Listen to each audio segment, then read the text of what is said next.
Question number 6 है, look at the several example of rational number in the form p upon q। हमें बोला जा रहा है कि कुछ रैशनल नंबर के एग्जांपल लीजिए जो कि p अपॉन q के फॉर्म में हो। तो हमने यहाँ पर 3 एग्जांपल ले लिए हैं जो कि p अपॉन q के फॉर्म में हैं। फिर हमें बोला जा रहा है where p and q are integers, जो p और q रहेंगे वो क्या रहेंगे, इंटीजर्स रहेंगे, and with no common factor other than 1, और इनके कोई भी कॉमन फैक्टर नहीं होने चाहिए 1 के अलावा, मतलब ये नंबर केवल 1 से ही कटनी चाहिए, इसके अलावा अब किसी भी नंबर से ये ना कट रही हो।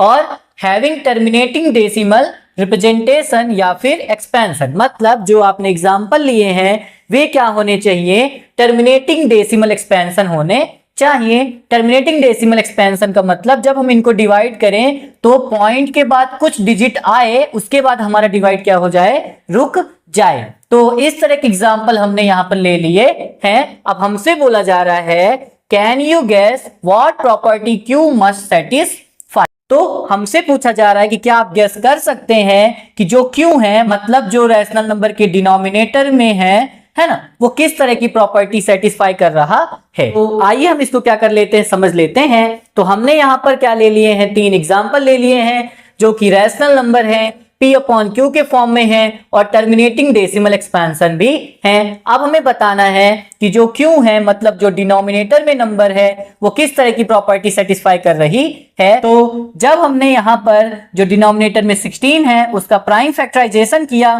तो 2 8 जा 16, 2 4 जा 8, 2 2 जा 4 और 2 1 जा 2।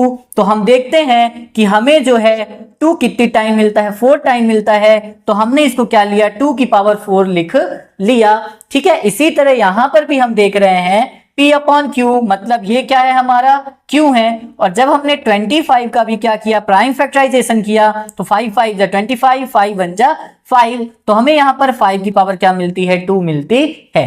इसी तरह यहाँ पर 9 अपॉन 20 जो कि हमने एग्जाम्पल लिया था, तो जब हम इसके q को, मतलब डिनोमिनेटर को क्या करते हैं, प्राइम फैक्टराइज करते हैं, तो 2 1 जा 2 और ये 0 उतर आया, 2 5 जा 10 और 5 1 जा 5। तो यहाँ पर हमें 2 की 2 पावर मिलती है, तो हमने लिखा 2 की पावर 2 और 5 की 1 पावर मिलती है, तो हमने इंटू 5 लिख दिया। तो हमारा आंसर यहाँ पर है the prime factorisation of q has only power of 2 और पावर ऑफ 5 और बोथ। तो हम ये देख रहे हैं कि जो प्राइम फैक्टराइजेशन ऑफ q है, मतलब ये जो डिनोमिनेटर में नंबर है जिसे हम q बोल रहे हैं, जब हम इसका क्या करते हैं, प्राइम फैक्टराइजेशन करते हैं, तो वहां पर हमें क्या मिलता है, 2 की पावर मिलती है, 5 की पावर मिलती है, या तो 2 और 5 दोनों की ही पावर मिलती है। तो यही क्या है हमारा आंसर।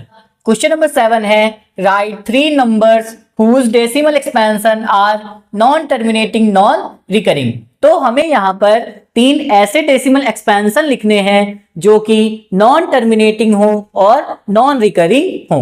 तो हमने अपने इंट्रोडक्शन वीडियो में बताया था कि नॉन टर्मिनेटिंग का मतलब होता है कि जब हम डिवाइड करें तो वे कट ना रहे हो, पॉइंट के बाद हमारा डिजिट आता ही जा रहा हो। और नॉन रिकरिंग का मतलब क्या होता है, सेम डिजिट बार बार ना आ रही हो।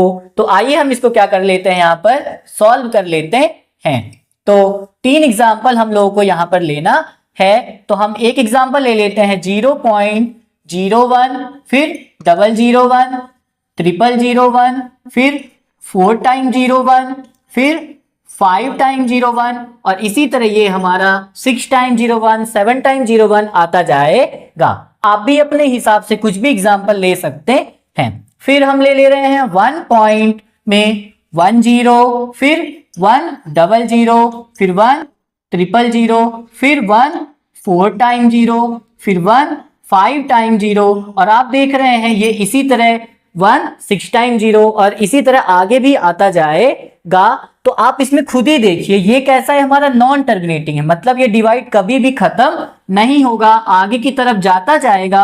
और नॉन रिकरिंग का मतलब कुछ भी हमारा रिपीट नहीं हो रहा है। देखिए एक बार 01 आता है, फिर 001, फिर 001, फिर 4 टाइम 01, फिर 5 टाइम 01, फिर इसी तरह ये आगे जाता जा रहा है। और 3rd नंबर एग्जाम्पल आप कुछ भी ले सकते हैं, आप अपने हिसाब से भी ले सकते हैं। मैं ले रहा हूं 2.20, फिर 200, फिर 2 000, फिर 2 4 टाइम 0, फिर 2 5 टाइम 0, और इसी तरह ये हमारा आगे की तरफ भी आता जाएगा। तो यहां पर हमने 3 एग्जाम्पल ले लिए हैं। आप भी चाहें तो कोई भी एग्जाम्पल अपने हिसाब से ले सकते हैं।